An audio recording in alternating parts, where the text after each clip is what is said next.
Okay class time. आज हम लोग ट्रायंगल का एक्सरसाइज 10.3 यानी पार्ट 4 वीडियो आज हम लोग बनाते हैं। ओके इसमें शुरू करते हम लोग ऑलरेडी ये सब कॉन्वेंसी पढ़ चुके थे, सीपीसीटी पढ़ चुके थे। इसमें सब एंगल्स फाइंड करने होंगे, हम लोग उसके बारे में भी आज कर लेते हैं एक्सरसाइज 10.3 में। पहला क्वेश्चन दिया हुआ है ABC is a right angle triangle in which angle A equals to 90, यानी ABC एक राइट एंगल पहले हम लोग ड्रॉ कर लेते हैं। ये रहा A, ये रहा B, ये रहा C, क्योंकि एंगल A पे 90 बोला गया, हम 90 बना दिए हैं। साथ में मेंशन किया गया है कि AB का वैल्यू दैट मीन्स ये साइड और AC का वैल्यू दोनों इक्वल है। तो आपको बोला गया है फाइंड एंगल B और C, ये दोनों एंगल आपको निकालने के लिए कहा गया है। सबसे पहला चीज़ तो हम लोग को पता है किसी भी ट्रायंगल के तीनों एंगल को प्लस करने से हम लोग को 180 आता है, इतना तो पता है। तो sum of interior angle of an any triangle is 180 degree. Okay तो जब जिसका दो साइड इक्वल दिया रहता है, यानी कोई भी ट्रायंगल जिसका दो साइड इक्वल दिया होता है उसका दोनों ऑपोजिट एंगल भी इक्वल होता है। ये लोग कैसे, ये थ्योरम के थ्रू भी प्रूफ हुआ हुआ। हम लोग आइसोसेलेस के लिए भी जानते हैं कि जब जिसका दो साइड इक्वल होता है उसका दोनों एंगल इक्वल होता है। तो हम लोग लेट कर लेते हैं, लेट एंगल बी एक्स। तो सी भी क्या हो जाएगा, एक्स हो जाएगा। क्यों हो जाएगा, हम लोग लिख देंगे when two side of a triangle are equal then angle opposite to them are also equal. हम लोग थ्योरम लिख ले रहे हैं, यहाँ पे रीजन दे दे रहे हैं। When two sides of a triangle are equal, then angles opposite to them, यानी इसके ऑपोजिट में, यानी इसके ऑपोजिट का ये एंगल और इसके ऑपोजिट का ये angle opposite to them are equal. इसका मतलब एंगल सी भी कितना हो जाएगा, एक्स हो जाएगा। और एंगल ए आपका राइट एंगल दिया हुआ है, कितना दिया हुआ है, 90 दिया हुआ है। तो लोग डायरेक्टली लिखेंगे in triangle ABC angle A plus angle B plus angle C equals to 180। Clear. तो एंगल A की जगह हम लोग 90 लिखते हैं, लेकिन एंगल B की जगह x और एंगल C की जगह भी x इक्वल्स टू 180। ओके तो क्या हो जाएगा 90 plus 2x equals to 180।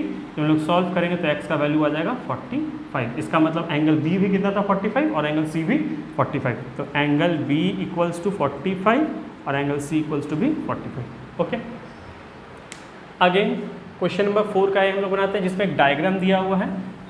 A पे 50 दे दिया गया है और यहाँ पे इक्वल्स टू का साइन दिया गया है, मतलब ये साइड और ये साइड इक्वल है और एंगल में लिखा गया है कि x। तो आपको बोला गया है कि एंगल x का वैल्यू निकालने के लिए। तो सबसे पहला क्वेश्चन हम लोग इस दोनों को फाइंड आउट कर सकते हैं या फिर उसके और भी तरीके बनाने के लिए। तो पहले हम लोग इस, क्योंकि ये दो साइड इक्वल है तो इस साइड के ऑपोजिट का ये एंगल और इस साइड का ऑपोजिट ये एंगल दोनों इक्वल होगा। तो हम लोग लेट कर लेते हैं, लेट एंगल बी वाई पकड़ लिए। तो एंगल सी भी क्या हो जाएगा, वाई हो जाएगा। हम यही रीजन यहाँ पे फिर दे देंगे, when two sides of a triangle are equal then angle opposite to them are also equal. यही वाला रीजन यहाँ पे हम लोग फिर दे देंगे। ओके तो इस एंगल में in triangle ABC angle A plus angle B plus angle C equals to 180 हम लोग लिख सकते हैं। तो इससे क्या हो जाएगा, A में 50 है, B में y है, C में y है, इक्वल्स टू हो जाएगा 180। तो देयरफॉर हम लोग सॉल्व करेंगे तो y का वैल्यू आ जाएगा आपका 65। ओके तो यहाँ पे आ गया मेरा b का वैल्यू आ गया 65। अब हम लोग को निकालने क्या बोला गया है, x का वैल्यू निकालने बोला है। तो x का वैल्यू हम लोग कैसे निकालेंगे, x का वैल्यू निकालने हम लोग को पता है एंड एक्सटीरियर एंगल यानी बाहर का एक एंगल किसके इक्वल होता है, इस ऑपोजिट। क्या लिख रहे हैं, x इक्वल्स टू हम लोग लिख दे रहे हैं 50 प्लस 65 लिख सकते हैं। क्यों लिख सकते हैं, and exterior angle is equal to sum of the two opposite interior angle. इसका मतलब क्या हो गया, यानी एक एक्सटीरियर एंगल किसके इक्वल होता है, ये एक्सटीरियर एंगल इक्वल होता है ये दोनों ऑपोजिट एंगल को जो जोड़ के जो आंसर आता है उसके वो इक्वल होता है। तो हम लोग क्या रीजन दिए हुए हैं, and exterior angle is equal to किसके बराबर होता है, sum of the two opposite interior angle, यानी अंदर के एंगल का दो जो ऑपोजिट, इसके जो ऑपोजिट पे है इन दोनों को जोड़ के जो आंसर आएगा उसका ठीक एग्जैक्ट इक्वल वैल्यू एक एक्सटीरियर एंगल का होता है। तो इसका एक्स का वैल्यू आ जाएगा मेरा 115। क्लियर, नोट कर लीजिए।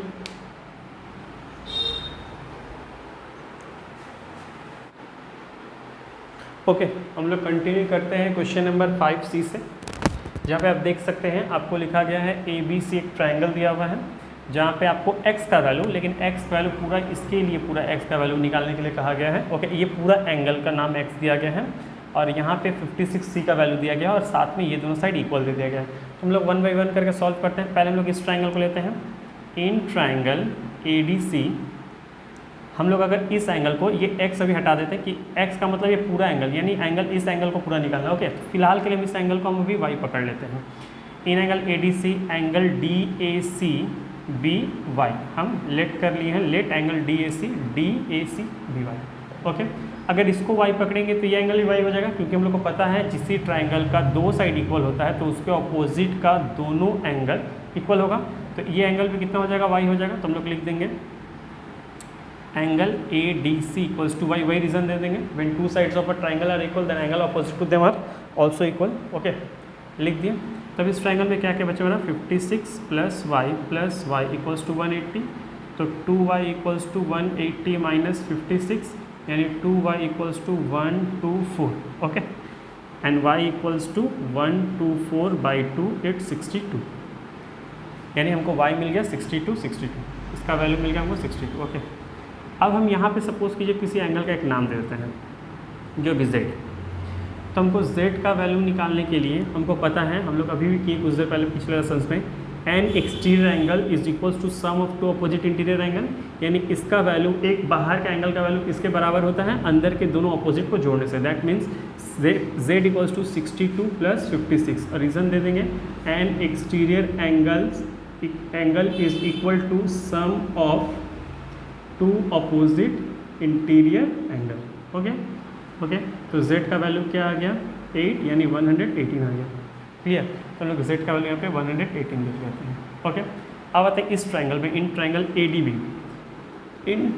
ADB में आप देख सकते हैं ये दो साइड अब दिया हुआ इक्वल है। अगर ये दो साइड इक्वल है तो इसका अपोजिट का ये एंगल और इसका अपोजिट का ये एंगल इक्वल है। तो हम लोग इसको थोड़ी देर के लिए नाम देते हैं m नाम दे दिए।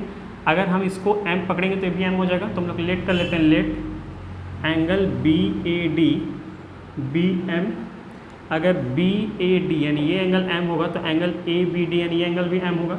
Angle ABD equals to m होगा। और ये m क्यों हम लोग पता है, when two sides of a triangle are equal then angle opposite to them are also equal. Okay, तो हम लोग यहाँ लिख सकते हैं m प्लस इस एंगल में क्या है, m और 118 इक्वल्स टू 180। तो 2m इक्वल्स टू 180 माइनस 118, यानी 2m इक्वल्स टू 62। ओके, तो m इक्वल्स टू कितना हो जाएगा, m इक्वल्स टू हो जाएगा 62/2, दैट मीन्स 31। तो इसका वैल्यू कितना हो गया, 31 वैल्यू हो गया, यानी यहाँ का m का वैल्यू कितना हो गया, 31 निकल गया। मेरा इस पूरे एंगल का नाम क्या था, x नाम था। क्या नाम था, x। तो यहाँ पे क्या क्या आंसर आया, 31 एक आंसर है और एक 62 आंसर है। दैट मीन्स इस दोनों एंगल को जोड़ने से कितना आएगा, 93। तो ये एंगल x का वैल्यू आ गया मेरा 93। ओके, नोट कीजिए, तब तक हम उस क्वेश्चन को करते हैं। ओके, अब आते हैं इस क्वेश्चन की ओर। इस क्वेश्चन में आपको दो वेरिएबल्स दिए हुए हैं, एक x और एक y दिया हुआ है। ओके, तो x और y को हम लोग निकालते हैं, सॉल्व करते हैं। जिससे पहले हम लोग को ध्यान देना होगा कि यहाँ साइन क्या क्या दिया हुआ है। पहले हम लोग इस एंगल की बात कर लेते हैं, ये ट्राइंगल की।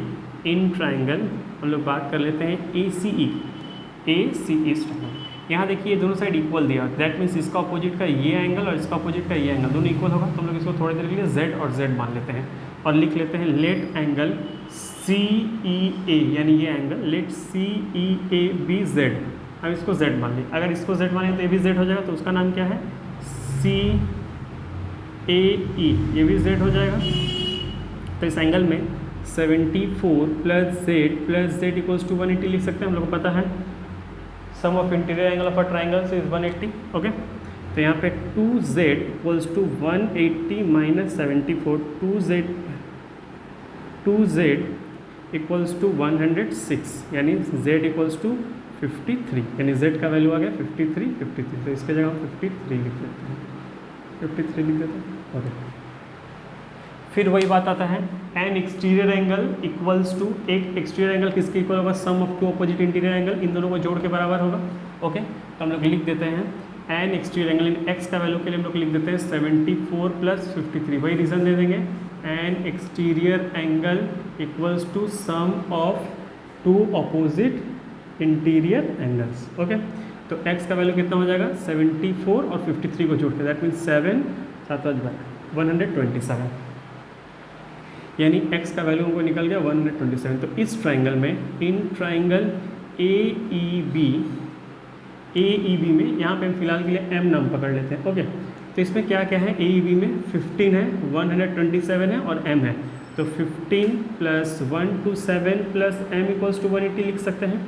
तो ये हो गया 142, यानी M = 180 - 42, ये हो जाएगा आपका आंसर 38, यानी M का आंसर आएगा 38।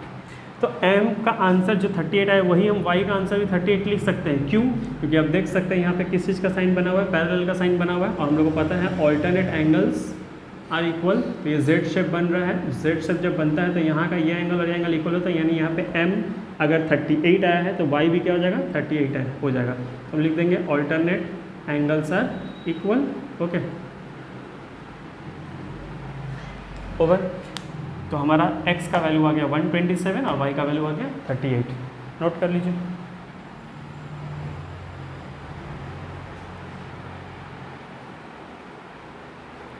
ओके, हम लोग कंटिन्यू करते हैं क्वेश्चन नंबर 8C से, जहाँ पे देख सकते हैं आपको डायग्राम दिया हुआ और बहुत सारे वेरिएबल्स निकालने के लिए कहा गया x, y, z। ओके, लेकिन यहाँ पे कुछ साइंस है वो हम आपको समझा दे रहे हैं। सबसे पहला ये आपको पैरेलल का साइन दिया हुआ है, यहाँ पे दिखाई दे रहा है। तो पैरेलल का साइन दिया हुआ है, तो यहाँ पे Z शेप जो बनेगा उसके एंगल्स इक्वल हो जाएंगे। ये रहा, ये बना, तो यानी दिस वन और दिस वन, ये यानी x का वैल्यू 42 हो जाएगा, क्योंकि हम लोग पता है कि इसका ये कॉर्नर और ये कॉर्नर ऑल्टरनेट एंगल से इक्वल होता है। तो हम लोग इक्वल लिख दे रहे हैं डायरेक्टली, एक टर्म में लिख दे रहे हैं x = 42 और 42 degree, alternate angles are equal. Clear हो गया ये? अच्छा, सबसे पहले यहाँ पे मेरे पास कोई टर्म नहीं है, हम यहाँ पे एक टर्म बैठा लेते हैं। तो इन ट्रायंगल, यहाँ पे कोई एक अल्फ़ाबेट ले लेते हैं। तो इन ट्रायंगल CED पे क्या क्या मेरे पास 24 है, 42 है और M है। तो M + 24 + 42 = 180 लिख सकते हैं। तो M क्या हो जाएगा, 180 - 66, ये हो गया 66, फिर बच जाएगा 4, 114। ओके, M का वैल्यू आ जाएगा 114, यानी यहाँ पे ये M का वैल्यू आ गया 114, जो भी था। अब यहाँ से हम लोग क्या करते हैं, y, अच्छा y को हम लोग कैलकुलेट कर लेते हैं। तो y, सॉरी ये हम लिखने का ज़रूरत ही नहीं था यहाँ पे। हाँ, यहाँ पे y डायरेक्ट लिख देते हैं, इसका कोई मतलब नहीं था, रहने दीजिए इसको। जैसे हम लिख दिए इस ट्रायंगल में, इन ट्रायंगल ACE मान लें, AC में हम इस एंगल को y मान लेते हैं। सपोज किस एंगल को, एंगल CEA को, लेट CEY भी y, हम इसको y पकड़ लेते हैं। इस क्वेश्चन आप देख सकते हैं दोनों इक्वल दिया हुआ है, ये हम नहीं देखे थे इसलिए उसको लिख लेते हैं, ये इक्वल दिया हुआ है। ओके, तो ये इक्वल दिया हुआ, तो इसका जो वैल्यू होगा ये वैल्यू होगा, हम लोग पढ़े तब से, when two sides of triangle are equal then angle opposite to them are also equal. तो हम लोग ये भी लिख देंगे, एंगल CAE वो भी क्या हो जाएगा, y हो जाएगा। तो इस फिगर में आपको क्या क्या दिख रहा है वो देख लीजिए, y दिख रहा है, y दिख रहा है और z दिख रहा है। ओके, तो सबसे पहले y के लिए हम लोग देखिए, y का हम लोग वैल्यू क्या निकाल सकते हैं। y फिर वही हो गया, एन एक्सटीरियर एंगल, एक एक्सटीरियर एंगल किसके इक्वल होता है, sum of two opposite interior angle. तो हम लोग लिख सकते हैं y = 24 + 42, वही सेम चीज़ हो जाएगा। क्या, एक एक्सटीरियर एंगल किसके इक्वल होता है, sum of two opposite interior angle. यहाँ पे रीजन दे देंगे हम लोग, an exterior angle = sum of two opposite interior angle. हो गया, y का वैल्यू 66 आ गया। इसका मतलब ये जगह मेरा आ गया 66 और ये भी आ गया 66। तो इस फिगर में मेरे को क्या क्या दिख गया, 66 + z। तो यहाँ लिखेंगे 66 + 66 + z = 180। तो z = हो जाएगा 180 - 132, फिर हो जाएगा 48। ओके, तो x का वैल्यू आ गया मेरा 42, y का वैल्यू आ गया 66 और z का वैल्यू आ गया 48। क्लियर? नोट कर लीजिए।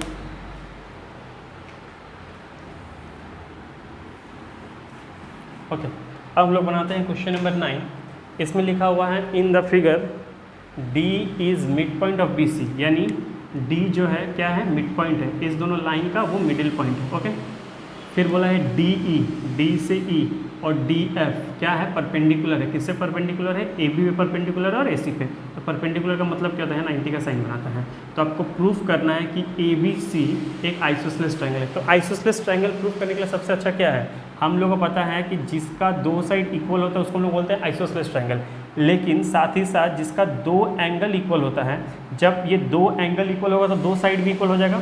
जिस तरह से हम लोग पढ़ रहे हैं, जब दो साइड इक्वल होते हैं तो उसको अपोजिट दोनों एंगल क्या होता है, इक्वल होते हैं। जब दोनों एंगल इक्वल होंगे तो उसको अपोजिट दोनों साइड क्या होंगे, वो भी इक्वल होंगे। तो अगर हम लोग के दोनों साइड इक्वल प्रूफ कर दे तो इसका मतलब क्या प्रूफ होगा कि ABC मेरा आइसोसेलेस ट्रायंगल है। तो हम लोग सबसे पहले इन दोनों ट्रायंगल को लेते हैं, ये दोनों ट्रायंगल को यहाँ पे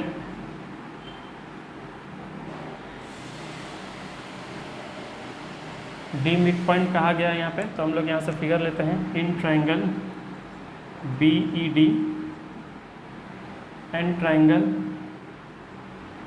डी एफ सी। ओके, सबसे पहला चीज़ हम लोग यहाँ पे 90 देख रहे हैं, तो हम लोग कोशिश करेंगे क्या, हम लोग RHS फॉर्मेट पढ़े हुए थे। RHS में हम लोग 3 कंडीशन पढ़े हुए थे। क्या क्या पढ़े थे RHS में? 3 कंडीशन। एक कंडीशन पढ़े थे कि पहला एक एंगल 90 होना बहुत ज़रूरी है। सेकंड थिंग पढ़े हुए थे कि उसका हाइपोटेनस इक्वल होना चाहिए, और तीसरा चीज़ पढ़े थे बेस या हाइट, दोनों में से कोई एक चीज़ इक्वल होना चाहिए। क्लियर? तो यहाँ पे हम लोग इसमें क्या करते हैं, 90 अगेन है, 90 हमारा दिया हुआ है, हाइपोटेनस दिया हुआ है। हम लोग को एक चीज़ प्रूफ करना हुआ है यहाँ पे कि बेस और हाइट में से कोई भी एक चीज़ इक्वल होगा। तो हम लोग उसके तरफ भी आते हैं। सबसे पहला चीज़ आप देख सकते हैं, इस दोनों ट्रायंगल में पहले हम लोग 90 को प्रूफ करते हैं। ओके, तो इसमें लिखा हुआ है एंगल ई और एंगल एफ, 90 दिया हुआ है, ये हम लोग डायरेक्टली लिख देंगे गिवन। हो गया, हम लोग को ट्रिग्नोमेट्रिक किए हुए हैं, 90 का ऑपोजिट को क्या बोलते हैं, हाइपोटेनस। तो ये भी इक्वल होगा क्योंकि डी मिड पॉइंट मेंशन किया गया। मिड पॉइंट का मतलब अगर ये लाइन 10 का है तो मिडिल हो गया, तो दोनों क्या हो जाएगा, 5 और 5 का हो जाएगा। क्लियर? तो हम लोग डायरेक्टली लिखते हैं क्या है, B D equals to D C, ये लिख देंगे डी इज़ मिड पॉइंट। ये भी क्या था, गिवन दिया हुआ था। ओके, हो गया। तो मेरा एक ये भी क्लियर हो गया। अगर इसको एंगल पकड़ते हैं हम, तो एंगल का अपोजिट हाइट डी और डी एफ भी इक्वल है। क्वेश्चन में देखिए गिवन दिया हुआ है, तो हम लोग यहाँ से लिख देते हैं डी और डी एफ मेरा इक्वल हो चुका हुआ है। क्लियर? तो मेरा डी भी इक्वल हो गया है, मतलब डी और डी एफ मेरा इक्वल हो गया। दैट मीन्स हमने ये RHS के तीनों कंडीशन को प्रूफ कर दिया। एक 90 प्रूफ कर दिया, हाइपोटेनस भी प्रूफ कर दिया, और हाइट भी मेरा इक्वल प्रूफ कर दिया। तो ये क्या हो गया, ट्राइंगल, यहाँ भी लिख देते हैं given triangle B E D congruent to triangle DFC by RHS। हो गया, RHS के थ्रू हम प्रूफ कर दिए। अब आते हैं मेरा इस दोनों एंगल की तरफ। हम जब इन दोनों ट्राइंगल को कॉन्ग्रुएंट पढ़ कर चुके हैं और ये दोनों साइड मेरे इक्वल है, गिवन में भी दिया हुआ है, तो इस दोनों साइड का अपोजिट एंगल इक्वल होगा कि नहीं, बाई सिम्प्लिसिटी। तो हम लोग लिख सकते हैं, तो एंगल B और एंगल C दोनों इक्वल हो जाएगा बाई सिम्प्लिसिटी, क्योंकि ये दोनों ट्राइंगल मेरा कॉन्ग्रुएंट है तो कॉन्ग्रुएंट, और साथ ही साथ इसके ऑपोजिट के इस दोनों एंगल को जिसको हम प्रूफ करना चाहते हैं, इसका ऑपोजिट का दोनों साइड भी इक्वल हमने प्रूफ किया हुआ है। तो ये दोनों साइड जो इक्वल प्रूफ है, इसके ऑपोजिट के दोनों एंगल क्या होंगे, बाई सिम्प्लिसिटी से corresponding parts of the congruent triangles are equal. तो हम लोग एंगल बी और एंगल सी को प्रूफ कर दिया। अब इन ट्रायंगल ABC जिसके दो एंगल इक्वल होते हैं, उसके दोनों साइड भी क्या होते हैं, जिसके दो एंगल इक्वल है उसको दोनों ऑपोजिट साइड भी क्या होते हैं, इक्वल होते हैं। देयरफॉर हम लोग लिख सकते हैं AB इक्वल्स टू AC, हम लोग लिख सकते हैं, और रीजन क्या दे देंगे, व्हेन टू एंगल्स, जैसे हम लोग लिख देते हैं when two sides of a triangle are equal then angle opposite to them are also equal, वैसे लिखेंगे when two angles are equal in a triangle then sides opposite to them, जब दो एंगल इक्वल होते हैं तो उसके opposite के side, then side opposite to them are equal. जिस तरह से साइड जब अपोजिट साइड इक्वल होता था तो उसका अपोजिट एंगल इक्वल होते थे, अगर एंगल इक्वल होता है तो उसका अपोजिट साइड भी इक्वल होते हैं। तो ये मेरा AB इक्वल्स टू AC आ गया। जब आपने प्रूफ कर दिया AB और AC मैंने एक ट्रायंगल के दो साइड इक्वल है, तो कौन सा ट्रायंगल हो गया, आइसोसेलेस ट्रायंगल हो गया। तो आपने इसको प्रूफ कर दिया। ओके, नोट कर लीजिए।